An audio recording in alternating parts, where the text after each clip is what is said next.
Did you know that the water crisis is the #1 global risk based on impact to society? 750 million people around the world lack access to safe water.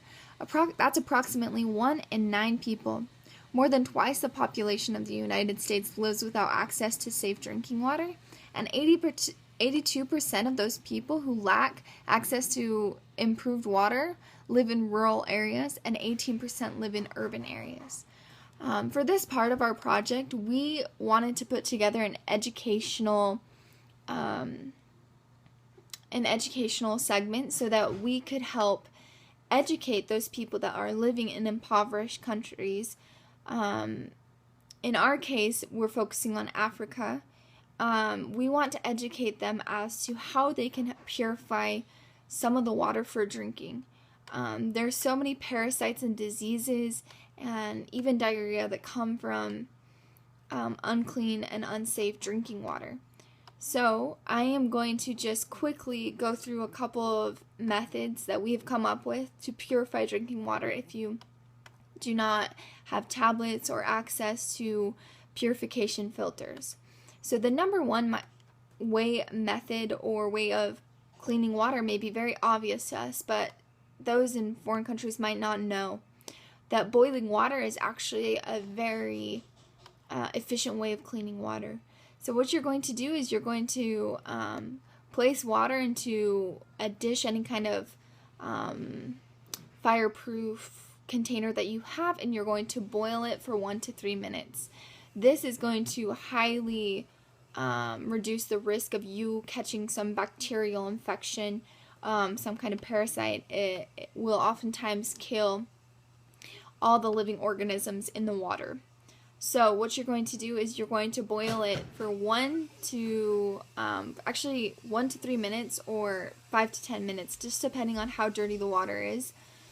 And you are going to boil it 1 minute for every 300 meters above sea level you are, because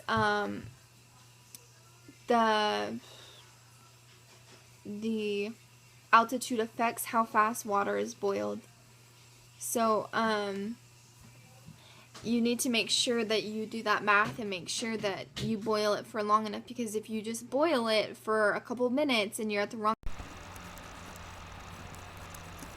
Hello, so my job was to present on the treatment for schistosomiasis. The treatment for schistosomiasis is praziquantel. It's just a prescription medication, and you only take it for about 1 to 2 days to treat infections. And I looked up how much it costs to get that medication, and I looked it up somewhere and it was only like $2 the treatment. And I don't know how accurate that is, but even if we were trying to come up with something to treat this or some way to help prevent this in another country, I know that $2 can be pretty expensive for some people. This will just help you get rid of the schistosomiasis, the praziquantel, and then the side effects of praziquantel are just nausea, vomiting, and abdominal pain. But it seems to be widely available, and it seems to be a fairly common treatment to combat the side effects of schistosomiasis. That's about it. Thank you. Hi, my name is Debbie Thompson, and I will be doing the intermediate host portion of the schistosomiasis assignment. The intermediate host in our assignment is actually a snail. What I've come up with is an actual trap, a snail trap, which consists of, in this case, a water bottle. The water bottle was not durable enough. I'll need to find a soda bottle of similar size. The large ones are too large, and it doesn't seem to work too, so it's still a work in progress. But the actual trap consists of a water bottle that has rocks in the bottom to weigh it down. You also get some bait to put in there. Some people use cucumbers or vegetables. Some people use fruit and fish food. The thing that sounded the best to me was actually it was algae wafers. And just because they seem like they'll last longer, and so I just thought that would be the best thing. If you look at the side of the cap, we have holes drilled into them. They're kind of elongated so that a snail can get through. The way that it's done is so the snail can get in, but it's harder for it to get out. And that is the plan. We have them on, I plan to put them on a fishing line to attach multiple ones. So at night they can be brought down underneath the water to the bottom of the water, bottom of the pond. So snails can come in but can't get out.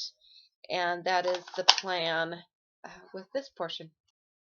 So once the snails are in the trap, we plan to bring them up during the day and to examine the snails. In all the studies that I haven't found one particular species that is more, exposed to this intermediate host, or is the intermediate host. They don't know if it's all snails or what the case may be.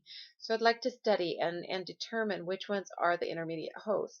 If they are not, well, then we will allow them to go back into the water. This would be beneficial to the ecosystem, as we don't want to change it if we can help it. If they are all carriers of this, then we will go ahead and take them out of the system. And if it comes to, so first we'll start with the smaller snails. My son helped me drill these holes, so they're not the best. But if indeed there are larger snails too, we'll start with the small ones, and then we'll do larger bottles with larger snails also to trap them after we get the smaller ones.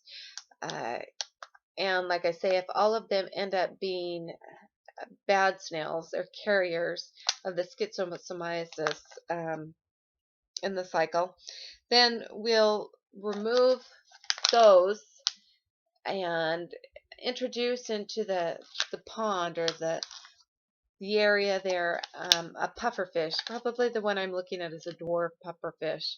It seems to be less aggressive than some of the others. I found some that were native to Africa, but they were more aggressive, and I would be afraid that they would also eat the native fish, the wildlife there in the pond, and disrupt the ecosystem for sure. The dwarf pufferfish are more, they would eat the smaller snails and things like that, but I don't think that'd be as disruptive as some of the other ones towards the ecosystem. So that is the plan, and that is what we're working on.